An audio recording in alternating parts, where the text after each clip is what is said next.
Smart Bangladesh. সাবেক সড়ক পরিবহন ও সেতুমন্ত্রী ওবায়দুল কাদের একবার বলেছিলেন যে তিনি কখনো দেশ ছেড়ে পালাবেন না, প্রয়োজনে মির্জা ফখরুলের বাসায় গিয়ে উঠে যাবেন। প্রয়োজনে ফখরুল সাহেবের বাসায় গিয়ে উঠবো। তবে দিন শেষে নিজের দেওয়া কথা রাখেননি স্বৈরাচারী শেখ হাসিনা সরকারের সাবেক এই মন্ত্রী। সরকার পতনের আগে লেজ গুটিয়ে পালিয়েছেন তিনি। তার এমন আকস্মিক পলায়নে এক অন্যরকম শূন্যতা তৈরি হয়েছে আমাদের সকলের মাঝে। কারণ রাজনীতিবিদ হওয়ার পাশাপাশি তিনি ছিলেন বিনোদনের মস্ত বড় এক কারখানা।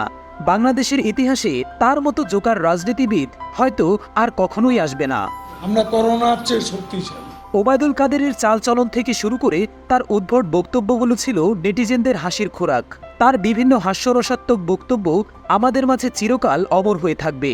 যার মধ্যে একটি হলো, আরে এরা কারা, কোত্থেকে এলো এরা। আরে এরা কারা, কোত্থেকে এলো এরা।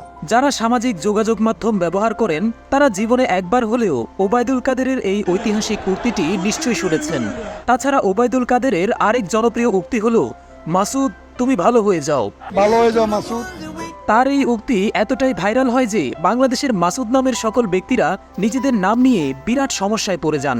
তাছাড়া দেশের তরুণ প্রজন্মের কাছে রীতিমতো হাসির পাত্র ছিলেন আওয়ামী লীগের ক্ষমতাধর এই নেতা। কারো কাছে তিনি ছিলেন হাজারো মেয়ের ক্রাশ, কেউ আবার তাকে ডাকত কাউয়া কিংবা কাক বলে। আসলে ওবায়দুল কাদেরের হেটাররা তাকে কাউয়া কাদের বলে ব্যঙ্গ করতে পছন্দ করে। এর পেছনের গল্পটাও খুব হাস্যকর। মূলত 2017 সালের 22 মার্চ বিভাগীয় আওয়ামী লীগের তৃণমূল সভায় ওবায়দুল কাদের বলেছিলেন যে তাদের সংগঠনে কাউয়া ঢুকে গিয়েছে। এরপর থেকেই আওয়ামী লীগের সুবিধাবাদী ও অনুপ্রবেশকারী নেতাদের কাউয়া বলে অভিহিত করা শুরু করে দলটির স্থায়ী নেতারা। একটা সময় কাউয়া শব্দটি ওবায়দুল কাদেরের টাইটেল হিসেবেই যুক্ত হয়ে যায়। চারিদিকে কাউয়া কাদের স্লোগানের হিড়িক পড়ে যায়। এমনকি দলীয় বিভিন্ন জনসভায়ও কাদেরের হেটাররা তাকে কাউয়া বলে খেপানো শুরু করেন। কেউ কেউ তো আবার কাউয়া কাদেরের শিরোনামে গানও বানিয়েছেন। তাছাড়া ওবায়দুল কাদেরের কথা বলার অদ্ভুত স্টাইলও ছিল বিনোদনের অংশ। সাধারণত একটা লাইন পড়তেও তিনি কয়েক মিনিট লাগিয়ে দিতেন। তার এমন অদ্ভুত বাচনভঙ্গিও তার জনপ্রিয়তার অন্যতম কারণ ছিল।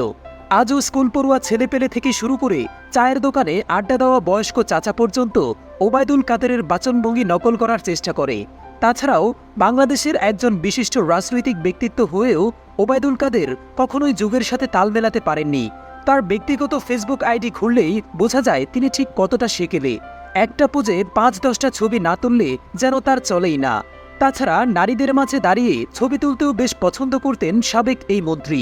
তার সামাজিক যোগাযোগ মাধ্যম অ্যাকাউন্টের বিভিন্ন পোস্টে দেখা যায় যে তাকে আষ্টেপৃষ্ঠে সুন্দরী রমণীরা ঘিরে রেখেছেন, যেন তিনি রাজনীতিবিদ নন, বরং হলিউডের কোনো সেলিব্রিটি। বিভিন্ন সময়ে নানা উদ্ভট এবং অপেশাদার আচরণের কারণে বারবার আলোচনার কেন্দ্রবিন্দুতে উঠে আসতেন সদ্য পতন হওয়া সরকারের সবচেয়ে বিতর্কিত এই নেতা। এমনকি তার নিজ দল আওয়ামী লীগেরই অনেক জ্যেষ্ঠ সদস্যরা তার উপর নাখুশ ছিলেন।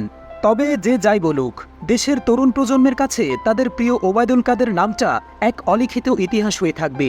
দেশের জন্য কিছু করতে না পারলেও দেশের কোটি কোটি জনগণের মাঝে বিনোদন ছড়িয়ে দেওয়ার কাজটা কিন্তু তিনি সততার সহিত পালন করেছেন।